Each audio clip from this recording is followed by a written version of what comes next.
Hey everybody, welcome to Average Guy Opinions. I'm your average guy, John Corelli. This is episode 170, and I have to report yet another death in my life. And this one's the most devastating one yet for me. His name was John Marsh, and he was an incredible human being. I was lucky to have him in my life for the last 33 years. So I met him when I was about 20, met him in 1988 at the Tivoli 12 Theater, where I met many of lifelong friends, and he was one of the best. And I'm lucky to have friends because of him. His brother, I'm also friends with his brother Gerald, um, and his mother. His mother,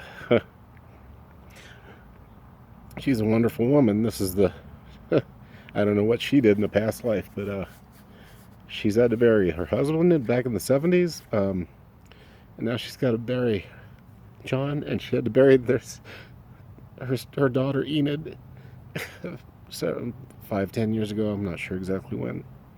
So, Amy, this goes out to you. My heart breaks for you, and it heart breaks for me. But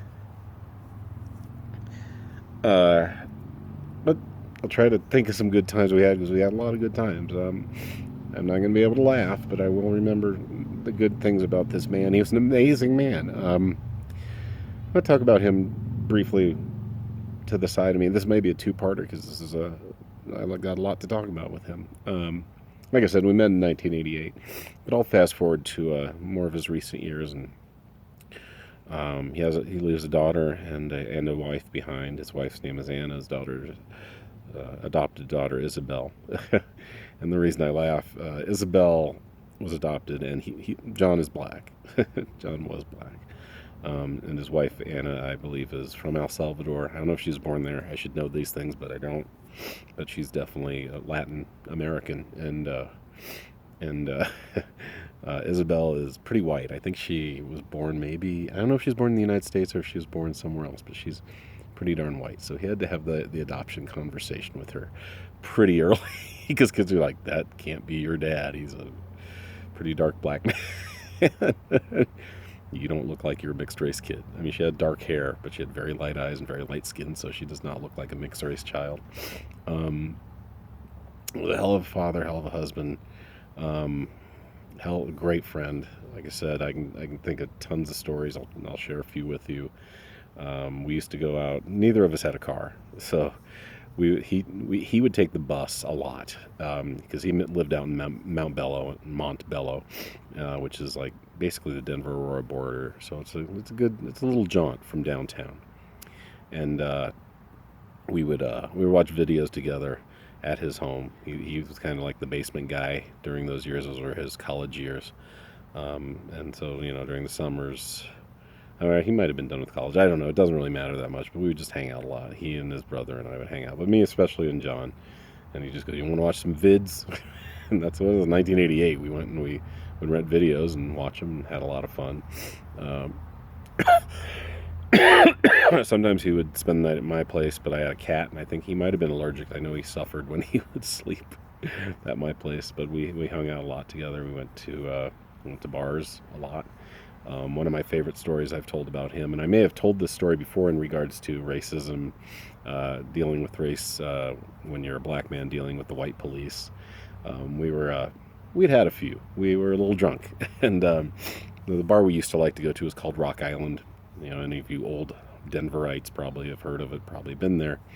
And it was within walking distance of the Tivoli, so we'd kind of use our work as a home base.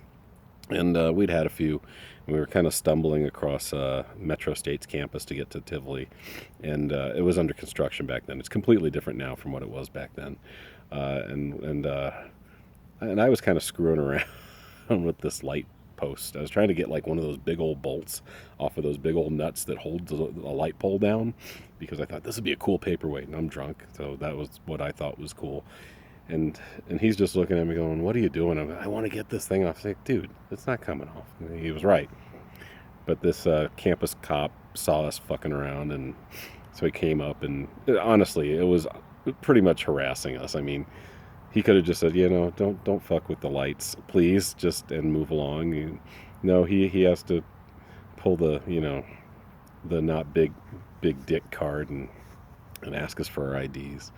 And then he asked me first, and I, just went through standard procedure. Asked me if I had any aliases. No, and he checked me on his computer. See, I don't know what he was looking for. He might not have been looking at anything. Maybe he just wanted to fuck with us. But he asked John. And I'll always remember this because it's hilarious. He goes, "John Marsh, huh?" He's like, "Yep." He's like, "Any aliases and nicknames?" And John just goes, "Yeah, John, Johnny, Johnny Marsh, JM, Marsh, Marshy, Marshmallow Man, Marsh." And the guy's like, "Okay, that's enough." And I was like, it was such a beautiful way to fuck with an asshole, and and he did it completely benign and harmless and intelligent and hilarious. It was just great. And then the guy's, "Okay, get out of here." So that's one of my favorite stories with John. I remember when we met, he was an athlete. He had played a lot of football growing up, and I didn't understand what a real athlete was because I played sports too, and sometimes I was good. Now, and he wasn't like a professional athlete or anything. Yeah, he didn't. I don't think he played anything in college, but just I understood what the difference was sometimes between like a white kid from the suburbs and a black kid that had played sports. So we had to catch the bus one time for his place. We were probably renting vids, and he had cowboy boots on. Don't know why, but he did. And he goes, "Bus!" and he just starts running. Cowboy boots on cement and asphalt in downtown Denver.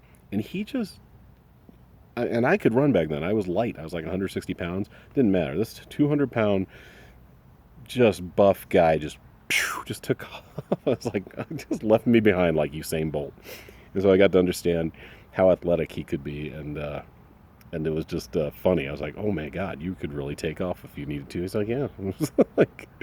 And in the 90s, he left for Portland, Maine. I didn't see much of him. And then he ended up in San Francisco, I believe, in the late 90s. I had some stories about Portland being pretty much the only black guy in Portland. And then he came back. He would visit a lot, thankfully, because his family's here. His brother's still here. Mom's still here.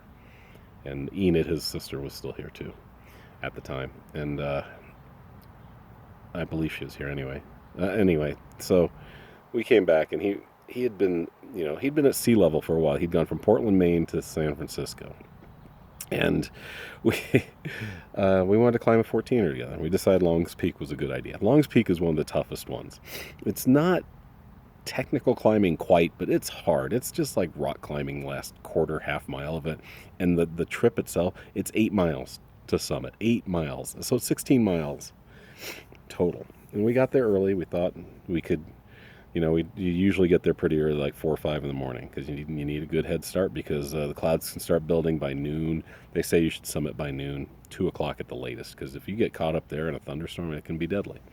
And so we get to a place called the Boulder Field, which is before the Keyhole.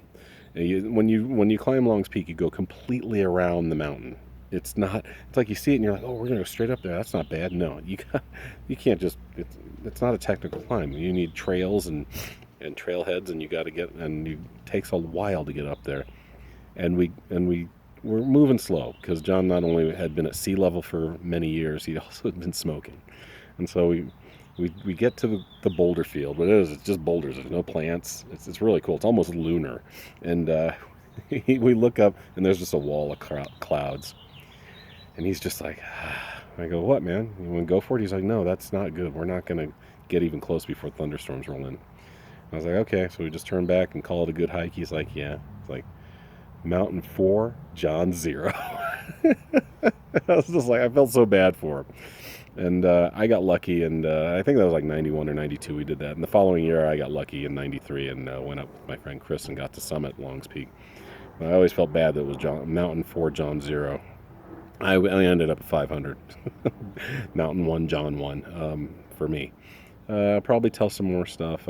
Hopefully I'm done losing it. This is going to be a hard one, though. I mean, this guy, I got so much more to talk about with him. He's an amazing, amazing human being. It's a fucking loss. It's a big loss for me. It's a big loss for his family. It's a big loss for, honestly, the world. Because this world was better with him in it. It was way better with him in it. So, I'll talk to you guys, and I don't know if I'll get it together, but I will do a part 2 on this. Thanks for watching. Bye.